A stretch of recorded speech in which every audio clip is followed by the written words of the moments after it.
Hey you guys, today we're going to talk about solving literal equations. We're going to use the same steps that we used when solving just regular linear equations. Distribute, combine like terms, move whatever we need to, undo addition and subtraction, undo multiplication and division. What you do need to be careful of is not to add or subtract unlike terms. You cannot add and subtract unlike terms. Remember, like terms have the exact same variables with the exact same exponents. You can, however, multiply and divide unlike terms. So what I'm talking about is if I had 2a and plus 3b, I can't put those together. I can't add them. They're not like terms. But if I had 2a times 3b, we can totally do that. That would be 6ab. So let's do some examples of solving literal equations. Let's look at the first one. It says a equals b sub 1 plus b sub 2 divided by 2 times h. Does anybody know what this formula is used for? It is for the area of a trapezoid. Anyway, so let's get b sub 2 on a side by itself. So our goal is to get that on a side by itself. So first, I'm going to get rid of this 2 in the denominator. And to do that, I'm going to multiply both sides by 2. So multiply by 2, multiply by 2. This will cancel with this, and we have 2a equals b sub 1 plus b sub 2, and I'm going to use parentheses, and that is times h. All right, I could distribute the h and then divide by h, but since they're being multiplied, I think it would just be easier for me to divide by h first. And then these will cancel out. And we have 2a divided by h is equal to b sub 1 plus b sub 2. And now we'll undo the addition. So to get rid of this positive b sub 1, I'm going to subtract it from both sides. That'll cancel. And we're left with b sub 2 equals 2a over h minus b sub 1. All right, let's look at another one.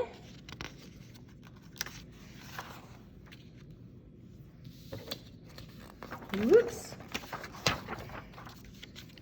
Okay, for this one, we're going to take p equals 2l plus 2w, and we're going to solve for w.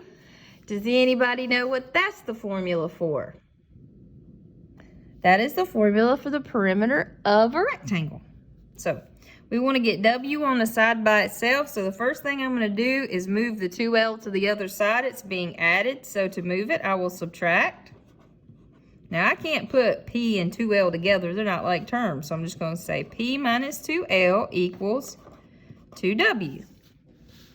All right, this 2 is being multiplied with the w. So to undo multiplication, we will divide. If I do it to one side, I must do it to the other. So this will cancel. And we get w equals p minus 2l over 2. Now, another way you could write this is I could put each one of the terms in the expression in the numerator over the denominator. So it could look like this. I could write w equals p over 2 minus 2l over 2. And if we do that, these 2's will cancel. And we get w equals p over 2 minus L.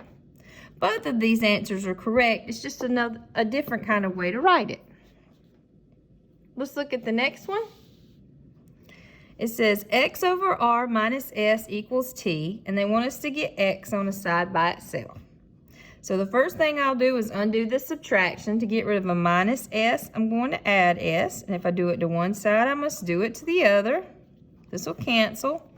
And I get x divided by r equals t plus s. Now, to get rid of dividing by r, we would have to multiply by r. But that means I have to multiply both of these terms by r. These will cancel. And I get x equals r. I'm going to switch the order using the commutative property of multiplication times t plus s. Now this is one way to write the answer. I could go ahead and distribute that r, and I would have x equals rt plus rs. And like before, both of these are correct. It's just a different way to write it. All right, let's look at another one.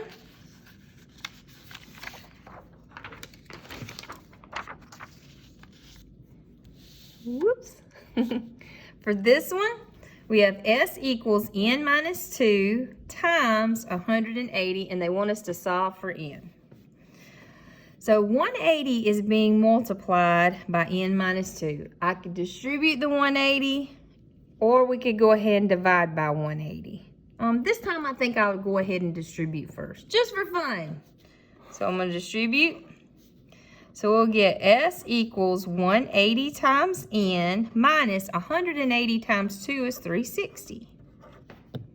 All right, to get rid of a minus 360, we'll add 360 to both sides. And I can't combine s and 360. They're not like terms. So that'll be s plus 360 equals 180 n.